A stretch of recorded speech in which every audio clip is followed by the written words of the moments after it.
Titing Manalili, binastos ang depensa ng 6'8" big man ng Mapua na si De Los Reyes. Pumakita pa ng behind the back pass na hype ang buong crowd. Iwan naman ang Mapua player na to kay Manalili at lumipad sa ere. Pinaglalaroan lang ng player na to ang kanyang mga kalaban. Solitran versus Mapua, at sa laban na to ay matutunghayan natin kung gaano nga ba kagaling ang 21-year-old point guard na si Titing Manalili, nakasulukuyang main point guard ng Litran at isa sa mga pinakamainit na player ngayon sa NCAA. So sa pag-uumpisa ng laban ay nakakita kaagad ng butas itong si Manalili. Gandang assist nga niya para dito kay Kevin Santos. Easy 2 points kaagad para sa mga kalbo. And sa next position ay muli namang kumana sa ilalim itong si Santos at sinundan pa yan ng isang steal mula naman dito sa ating bida na si Titing Manalili at nakuha nga niya ang kanyang unang field goal sa laban. Hindi na nga nakasabay ang kalaban at umilag na lang. At sa play naman na to ay gandang galaw na sana ni Manalili. Hindi nga lang niya na finish ng maayos. At sa halfway mark ay maganda ang pinapakita ng Litran kung saan kumana kagad sila ng 6-2 nating run. Ngunit nakakabawi din naman sa opensa ang Mapua. Masyadong maluwag ang depensa ng Litran kagaya sa play na to. Ngunit under 4 minutes ay bumawi itong si Manalili. Gandang bounce pass at nakita nga ng liwanag ang kanyang teammate at sinundan pa yan ng isang side step para naman dito kay Manalili. Oh my goodness!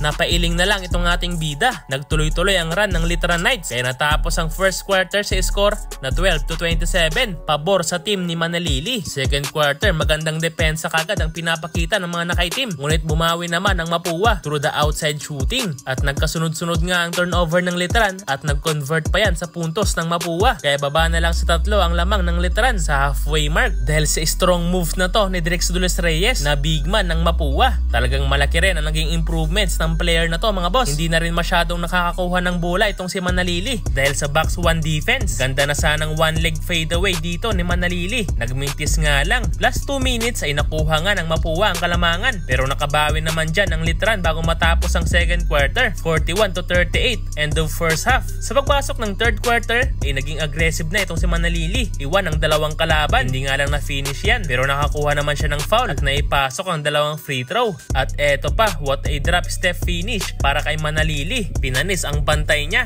Manalili for majority of this game. Oh, Manalili!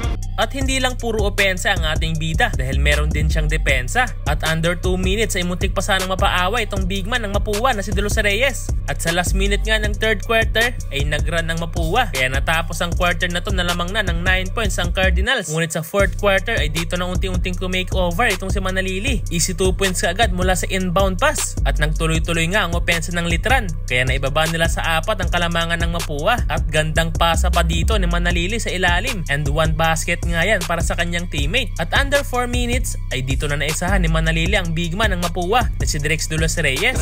Yung sa dulo, the past 3 games sila ganito nangyari. Manalili! Sneak! At sinundan pa yan ng isang fast break kaya bama na lang sa dalawa ang inhabol ng Litran 70-72. At eto pa, another impossible pass ang ginawa ni Titing Manalili na hype pati ang commentator. Attacking Cuenco, steps on the brakes behind the back pass. Santos gives the lead to Litran. Lamang na ng isa ang Litran pero last 47 seconds ay bumawi naman ng isang 3-pointer shot ang Mapua. Balik sa kanila ang kalamangan pero nakabingwit naman ng foul si Manalili at naipasok ang dalawang free throw. 78 all in last 27 seconds at napunta pa nga sa overtime ang laban. At eto, tumake over na si Manalili.